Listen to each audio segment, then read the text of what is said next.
Assalamualaikum warahmatullahi wabarakatuh.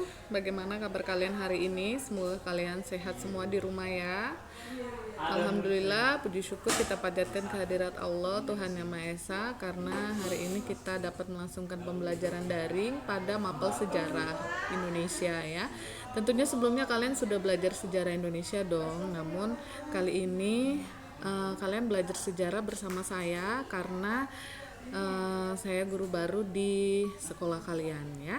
Oke, sebelumnya perkenalkan, nama ibu adalah Ibu Ita. Sebelumnya kalian juga udah baca di grup ya. Eh, Sebelumnya saya mau mengucapkan selamat datang di kelas daring Mapel Sejarah Indonesia. Dan saya harap kalian belajarnya tetap semangat ya, meskipun kalian belajar online di rumah, tetapi kalian harus belajar dengan semangat, senang hati, supaya pembelajarannya bisa masuk di otak kita ya. Jam 11 ya. Oke, oke. Adapun yang akan kita pelajari hari ini adalah materi tentang Indonesia masa kolonialisme. Sebelum UTS kalian mempelajari tentang sejarah perkembangan Islam di Nusantara, dan kalian juga belajar tentang kerajaan-kerajaan Islam. Nah, ini merupakan pembelajaran lanjutan. Jadi seperti itu ya. Di mapel sejarah itu tidak ada sebenarnya pembelajaran yang terputus, semua saling berkaitan, berhubungan ya. Atau istilah lainnya apa? Ada yang tahu? Iya, istilah lainnya adalah kronologis. Nah, itulah sebuah peristiwa sejarah ya. Meskipun gak ada yang jawab, tetapi semoga kalian di sana tahu semua ya. Eh, untuk materi ini kita akan mempelajari dua hal, yaitu tentang kedatangan bangsa-bangsa Eropa di Indonesia. Siapa saja mereka? Yaitu bangsa Portugis, Spanyol, Inggris, dan Belanda ya. Kemudian yang kedua kita akan mempelajari tentang perkembangan penjajahan bangsa Eropa di Indonesia. Yang terbagi menjadi 4, yaitu masa kekuasaan VOC, Vereniging Oost Indies Company ya, pada tahun 1602 sampai dengan 1800. Kemudian masa pemerintahan Republik Batak pada tahun 1800 sampai dengan 1811. Kemudian masa pendudukan Inggris, ini yang paling singkat ya, yaitu tahun 1811 sampai dengan 1816, dan masa pemerintahan kolonial Belanda, dan ini yang paling lama ya, yaitu dari tahun 1816 sampai dengan 1942. Jadi gini, kalian kalau belajar sejarah itu kalian gak usah ambil pusing harus mikirin tanggal, mikirin tahun. Ini tadi saya cuma sebutkan aja ya, karena memang suatu peristiwa kita harus tahu kapan terjadinya. Anggap aja kita lagi jalan-jalan ke masa lalu ya, memang harus seperti itu ya. Anggap aja kita lagi jalan-jalan ke masa lalu, kita melihat bagaimana sih kehidupan masa lalu Indonesia kita gitu ya. Kalian ada yang tahu nggak kenapa kita harus belajar sejarah? Ya, kenapa kita harus belajar masa lalu? Sejarah itu kan sebuah peristiwa yang terjadi di masa lampau ya, yang tentunya berkaitan dengan sesuatu hal yang besar, berkaitan dengan orang banyak ya, dan berdampak pada masa depan. Kenapa kita harus pelajari sejarah? Kalian tahu nggak kenapa? Kalau menurut saya, kenapa kita harus belajar sejarah? Itu supaya kita bisa move on. Kalian tahu istilah move on kan? Pasti ya. Iya, di rumah ada yang senyum-senyum sendiri nih dengar kata move on ya. Iya, jadi kenapa kita harus belajar sejarah? Kenapa saya bilang dengan belajar sejarah kita bisa move on? Karena kita mempelajari masa lalu yang tidak mengenakan ya, artinya masa kelam Indonesia, di mana pada hal ini adalah masa kolonialisme. Ketika kita mempelajari, kita sadar bahwa oh ternyata kehidupan masa kolonialisme itu seperti ini. Kita tertindas, bahkan kita punya negara tetapi kita tidak bisa mengembangkan negara kita. Kita dijajah. Nah, otomatis dengan mempelajari tentang masa kolonialisme, tentunya kita move on dong. Zaman sekarang tentunya kita nggak ingin lagi dong dijajah. Ya nggak? Iya, itulah kenapa saya bilang dengan belajar sejarah kita bisa move on ya. Oke, itu tadi mind map-nya. Jadi ini nanti yang akan kita pelajari. Namun hari ini kita belajar tentang kedatangan bangsa Eropa di Indonesia terlebih dahulu ya. Saat ini saya masih pada masa aktualisasi. Jadi seperti masa pelatihan seperti itu ya. Jadi saya sebenarnya belum resmi menjadi guru kalian sebenarnya. Jadi masih masa praktek.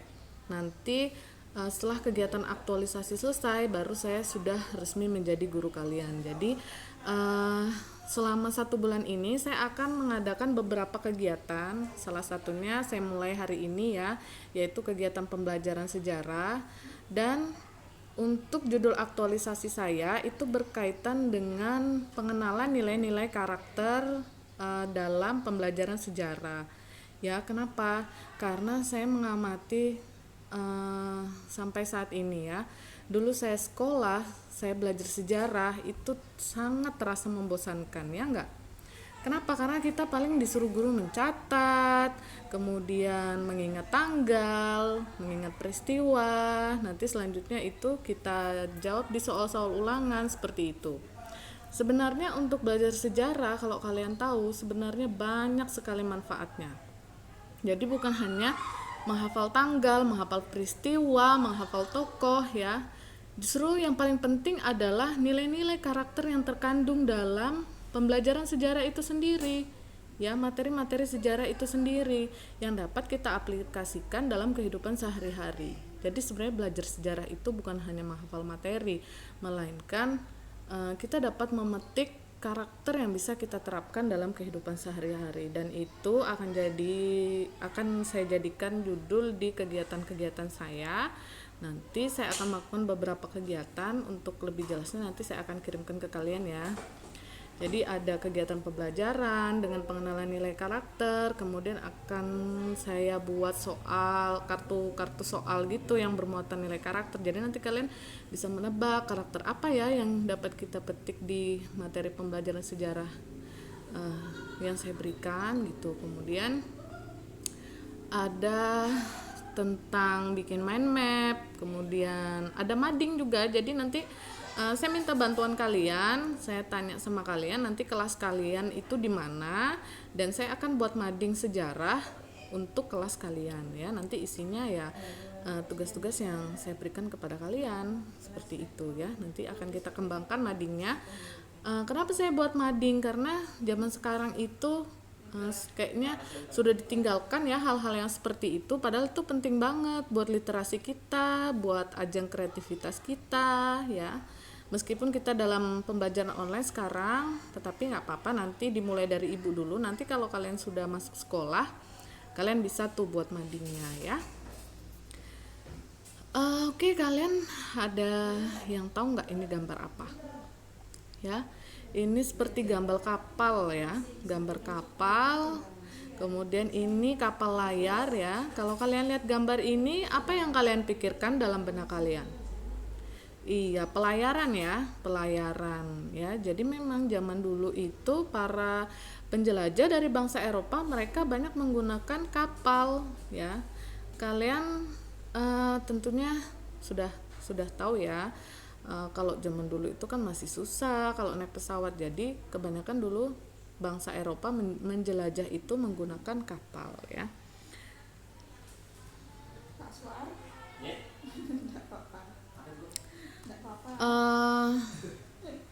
Dan tidak sedikit dari mereka juga yang tidak sampai di tujuan mereka ya. Jadi kan kalau naik kapal itu resikonya tinggi banget ya kan, apalagi kapalnya itu enggak seperti zaman sekarang. Kalau zaman sekarang kan kapalnya udah canggih, kalau dulu tuh ya masih seperti ini, kapal layar gitu ya. Nah makanya nanti kita akan belajar bagaimana sih proses kedatangan bangsa Eropa ke Indonesia ya, awal kolonialisme itu seperti apa. Jadi sebenarnya awalnya itu mereka hanya mau jalan-jalan gitu ya, tapi jalan-jalan bukan hanya sekedar jalan-jalan, tetapi ada tujuannya ya. Kemudian ada beberapa bukti sejarah lain juga yang menjelaskan tentang kedatangan bangsa Eropa.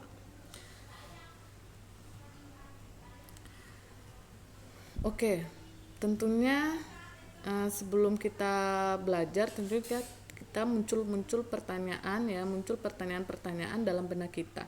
Sebenarnya bagaimana sih proses kedatangan bangsa-bangsa Eropa ke Indonesia?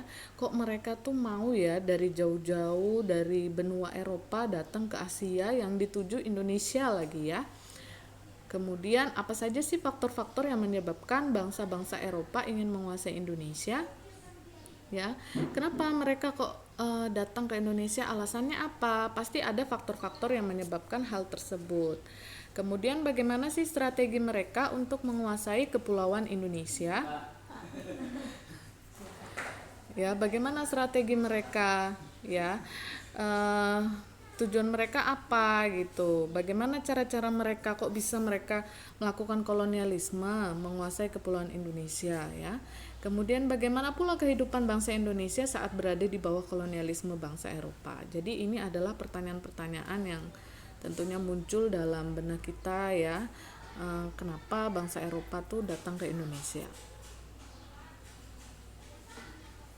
Dan kita akan menemukan jawabannya pada pembelajaran yang akan kita pelajari ya. Oke, yang pertama adalah faktor-faktor yang mendorong kolonialisme. Di sini saya sudah menyimpulkan beberapa poin ya, ada 4 poin alasan atau faktor-faktor yang mendorong mereka melakukan kolonialisme. Yang pertama adalah berkembangnya ilmu pengetahuan dan teknologi dalam bidang geografi dan navigasi. Kalian belajar geografi nggak ya? Sepertinya nggak ada ya. Iya, kalau di SMA itu tentunya ada belajar geografi ya. Tapi kalian tahu kan geografi itu apa? Di SMP tentunya kalian juga sudah dong belajar geografi ya, meskipun bunyinya IPS, tapi IPS-nya itu ada geografinya ya. Geografi itu tentang ilmu kebumian.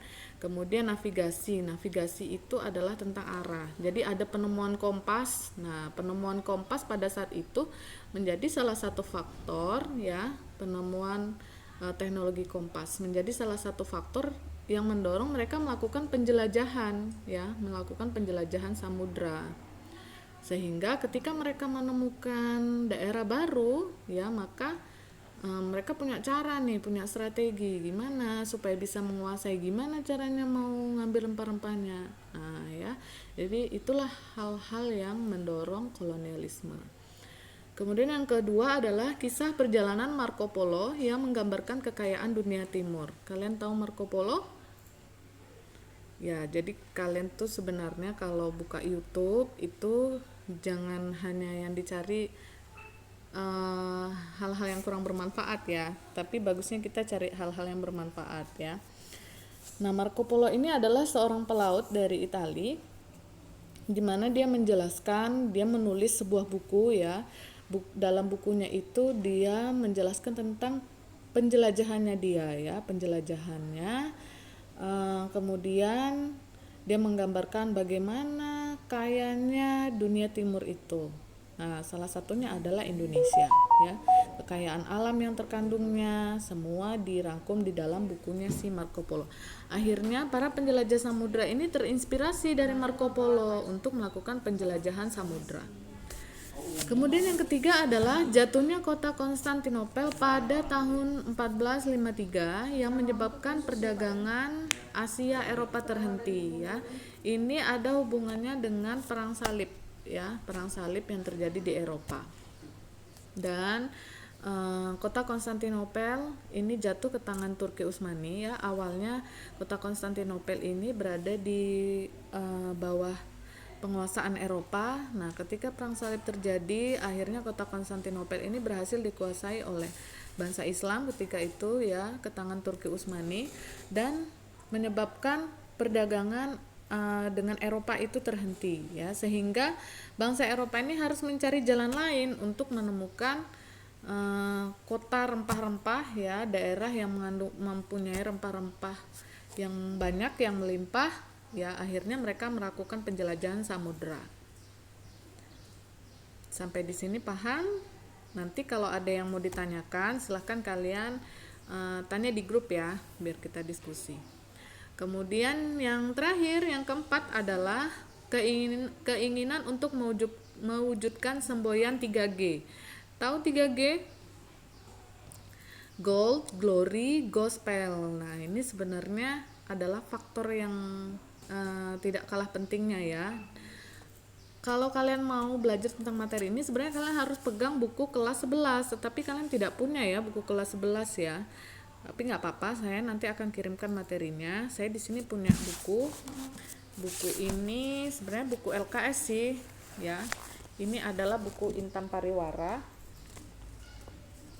Dan di sini lengkap, dia ada 2, semester 1, semester 2. Sebenarnya ini materi harusnya dipelajari di semester 2 ya. Semester 1, tetapi karena kalian belum mendapatkannya jadi saya tetap mengajarkannya ya secara singkat, nanti baru kita lanjutkan ke pembelajaran yang semester 2. Ya, apa itu gold, apa itu glory, apa itu gospel? Kalau berdasarkan pengertian singkatnya, pengertian harfiahnya, gold itu artinya emas ya. Iya, artinya emas. Kira-kira kalian bisa menyimpulkan nggak maksudnya apa ya gold? Ya, jadi gold itu adalah maksudnya mengumpulkan kekayaan ya. Jadi kalau emas itu kan harta benda, sesuatu yang berharga ya kan. Nah, jadi maksudnya gold adalah mengumpulkan kekayaan. Glory, kalian pasti nggak asing dong, apalagi yang non muslim ini pasti tahu nih artinya glory ya. Glory itu artinya kejayaan ya. Jadi mereka selain mengumpulkan kekayaan, mereka juga ingin mencapai kejayaan. Kemudian gospel. Nah, ini adalah suatu tujuan mulia yang dilakukan oleh bangsa Eropa, di mana mereka mau menyebarkan agama yang dianutnya ke daerah-daerah yang akan menjadi daerah kolonial ya. Gospel itu menyebarkan agama apa yang disebarkan? Iya, jadi agama Kristen. Nah, jadi awal mulanya agama Kristen di Nusantara, di Indonesia ini dibawa oleh bangsa Eropa. Sebelumnya kan kalau agama Buddha, Hindu, Buddha itu dibawa oleh orang India ya, dari India. Kemudian Islam pun dari India. Nah, kalau selain dari India juga dari Arab ya. Kalau Kristen, agama Kristen ini dibawa oleh bangsa Eropa pada masa kolonialisme. Oke, langsung saja kita masuk pada pembahasan tentang bangsa-bangsa Eropa, penjelajahan bangsa Eropa. Yaitu bangsa yang pertama adalah, masih ingat ya tadi ya, bangsa Portugis ya. Nah, di sini saya memang membuat materi yang sangat singkat di video ini, tapi nanti untuk materi lengkapnya saya akan foto untuk di LKS-nya ini, pendalaman materinya. Jadi kalian bisa baca saat kalian mau ulangan nanti ya. Nah, bangsa pertama yaitu Portugis ya, Portugis. Ada 4 tokoh dari bangsa Portugis yang melakukan penjelajahan samudra ya. Penjelajahan samudra yang dilakukan oleh bangsa Portugis ini didukung oleh yang namanya Pangeran Henry. Pangeran Henry ini adalah seorang putra raja dari bangsa Portugis, dari Portugis ya. Pangeran Henry ini mengirimkan para penjelajah samudranya. Yang pertama yaitu bernama Bartolomeus Dias. Bartolomeus Dias ini dikirimkan oleh Pangeran Henry pada tahun 1487. Tetapi Bartolomeus Dias ini beserta rombongannya dia tidak sampai di Indonesia, di Nusantara ya, melainkan dia hanya sampai di ujung selatan benua Afrika, lebih tepatnya adalah di Tanjung Harapan ya. Jadi diingat ya, jadi Bartolomeus Dias ini tidak sampai di Indonesia, melainkan sampai di Tanjung Harapan yang terletak di ujung selatan benua Afrika. Kenapa? Karena akibat dari diterjang ombak besar ya. Jadi kapalnya si kelompok Bartolomeus Dias ini diterjang oleh ombak besar sehingga dia terdampar di Tanjung Harapan ya, bahasanya terdampar ya. Kemudian pelaut yang kedua adalah Vasco da Gama ya. Pelayaran yang kedua dipimpin oleh Vasco da Gama ini pada tahun 1497. Namun Vasco da Gama juga tidak sampai di Asia, tetapi tidak sampai di Nusantara ya, yaitu di India, di daerah Calicut, India. Nah, pada tahun 1497 ya. Nah, tetapi Vasco da Gama ini berhasil membawa pulang rempah-rempah. Namun, dia tidak melakukan kolonialisme di Indonesia ya. Jadi rempah-rempahnya dibawa dari India. Nah, kemudian nih ya, pelaut selanjutnya adalah Alfonso de Albuquerque ya, agak susah ya sebut namanya ya.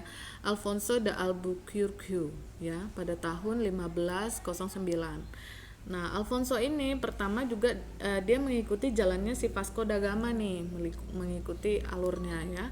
Namun Alfonso ini sampai di Goa ya, itu juga di daerah India. Nah, sampai di Goa dia di sana membangun markas besar Portugis. Nah, tetapi dia tidak berhenti sampai di Goa saja di India, melainkan dia melanjutkan perjalanannya yaitu pada tahun 1511 sampai ke Malaka ya. Malaka ini sudah dekat sebenarnya dengan Indonesia. Kemudian Alfonso ya, kemudian dia mengutus 3 kapal lagi yang salah satunya dipimpin oleh Antonio de Abreu ya. Mengutus 3 kapal, kemudian si Antonio ini sampai di Ternate ya, akhirnya mereka sampai di Indonesia. Nah, sampai di Ternate, kemudian di sana Alfonso juga mencari dan mengumpulkan rempah-rempah ya. Setelah berhasil mendarat di sana, bahkan Alfonso meminta izin ya kepada Raja Ternate untuk melakukan perdagangan ya, mendirikan benteng. Kalian tahu benteng apa? Kalau kalian pernah ke Maluku ya, di Nusa Tenggara, di bagian timur ya, di sana ada namanya benteng Dorstad ya. Jujur saya juga belum pernah ke sana ya. Kapan-kapan kita jalan-jalan ke sana ya, meskipun jalan-jalannya secara online gitu ya. Ya, jadi di sana ada benteng Dorstad. Nah, itu adalah benteng yang dibangun oleh Antonio de Abreu ya. Oke, sampai di sini saja tentang Portugis. Kemudian kita lanjut ke Spanyol ya. Di Spanyol ya, ada beberapa bangsa Spanyol yang melakukan penjelajahan samudra. Ada 4 pelautnya ya. Yang pertama dipimpin oleh Christophorus Columbus. Kalau saya sebut Christophorus Columbus, kira-kira kalian tahu nggak ya siapa sih Christophorus Columbus ya? Ya, Christophorus Columbus ini adalah salah satu pelaut Eropa yang menemukan benua Amerika ya, yaitu pada tahun 1942.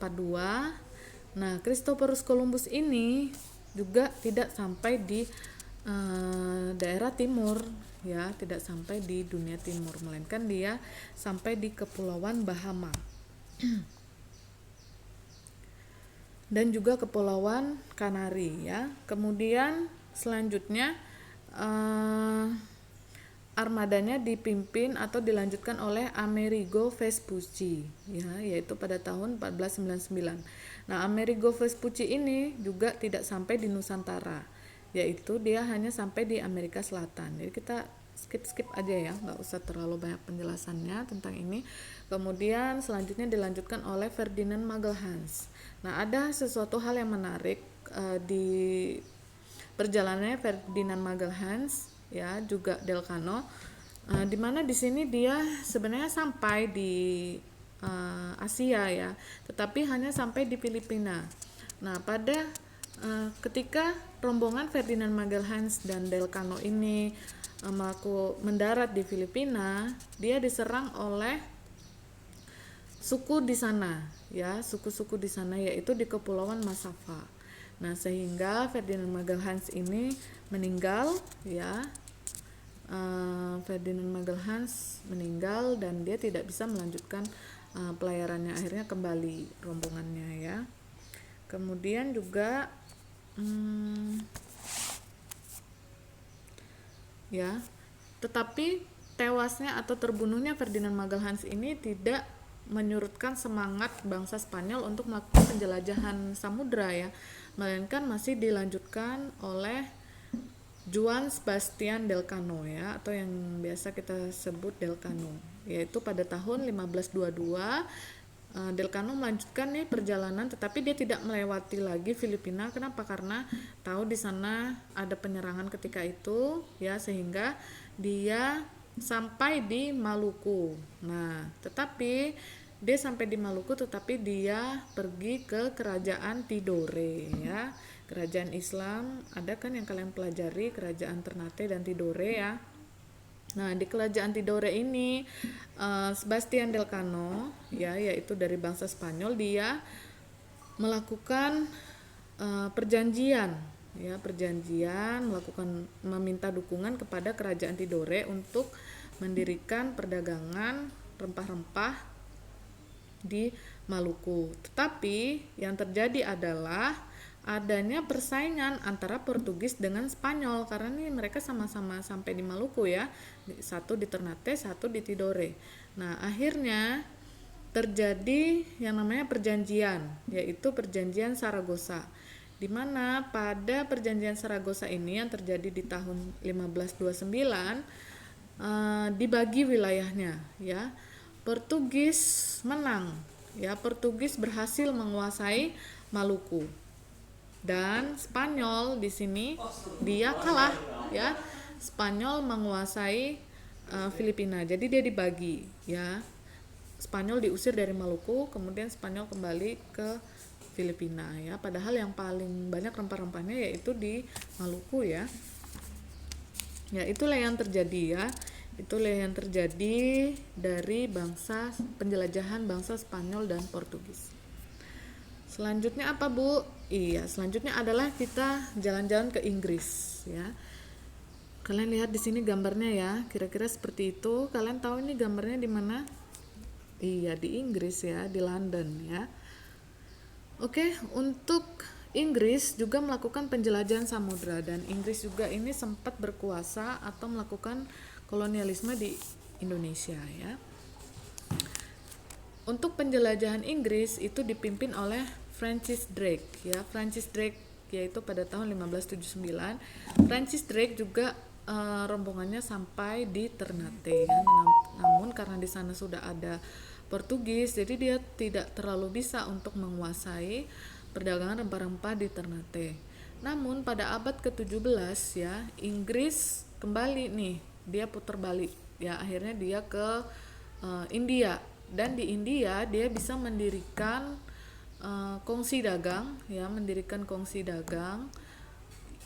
organisasi dagang yang ini organisasinya sangat besar sekali pengaruhnya terhadap perdagangan rempah-rempah di Eropa, yaitu EIC ya, East India Company. Kalau punya Belanda kan VOC ya, Vereniging Oost Indies Company. Tapi kalau di Inggris yaitu East India Company. Ini didirikan di India. Nah, namun pada tahun 1628 EIC ini dia kembali lagi ke Nusantara ya, kembali lagi ke Indonesia dan menguasai perdagangan rempah-rempah di Banten. Jadi kalau tadi dia nggak mau nih ke Maluku ya, dia nggak mau lagi ke Maluku karena di sana udah dikuasai Portugis. Akhirnya dia pergi ke Pulau Jawa, yaitu di Banten ya. Ya, itulah singkat tentang Inggris. Nah, tapi Inggris ya, setelah mendirikan EIC di sana di Banten ya, dia dapat serangan dari kedatangan bangsa Belanda ya, bangsa Belanda, di mana bangsa Belanda ini juga punya organisasi dagang sendiri, kongsi dagang sendiri, yaitu VOC ya. Nah, Belanda pertama kali datang ke Banten ya, yang dipimpin oleh Cornelis de Houtman, yaitu pada tahun 1596. Cornelis de Houtman mendarat di Banten, kemudian di sana dia datang ke kerajaan Banten. Kenapa dia bisa lebih menang dari Inggris ya? Karena awal kedatangan Belanda ya, si Cornelis de Houtman ini pinter ya. Kenapa?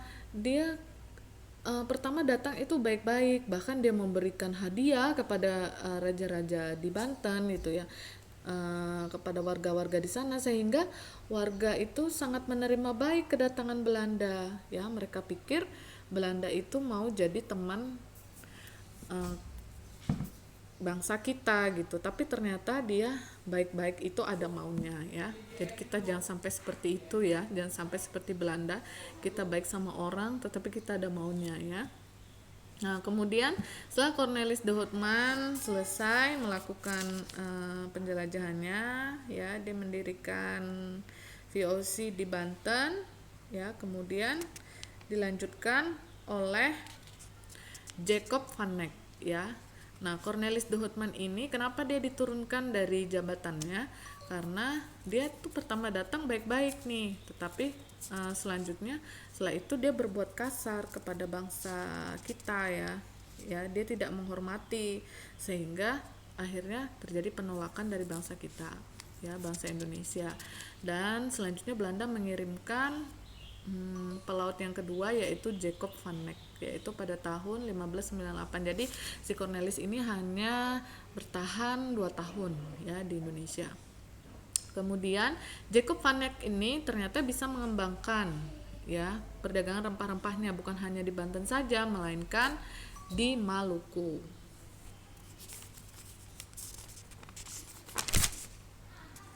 Dan di sana dia berhasil untuk mengalahkan si Portugis, ya. Akhirnya Belanda berhasil mendirikan kantor dagang, kemudian juga sampai dia berhasil mencapai Maluku. Nah, kemudian Portugis diusir nih dari Maluku, kemudian Portugisnya berpindah ke daerah Papua dan NTT.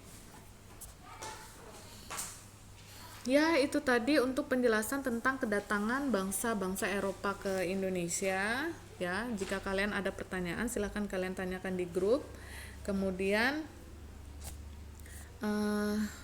karakter apa sih yang bisa kita ambil dari materi hari ini, ya.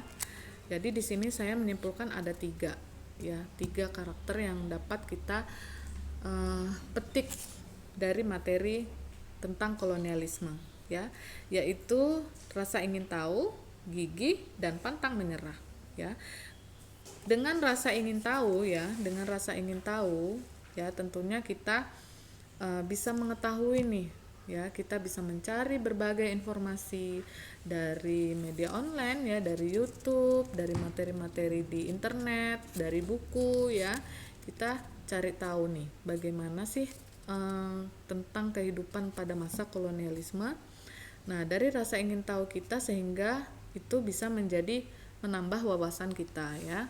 Kemudian juga gigih dan pantang menyerah ini dapat kita lihat dari para penjelajah samudra tadi, para pelaut-pelaut bangsa Eropa, di mana meskipun berbagai rintangan yang dihadapi, dia tetap gigih, ya, tetap semangat melakukan penjelajahan samudra dan pantang menyerah sampai mereka menemukan wilayah penghasil rempah-rempah yang sangat banyak, ya, untuk diperdagangkan di Eropa.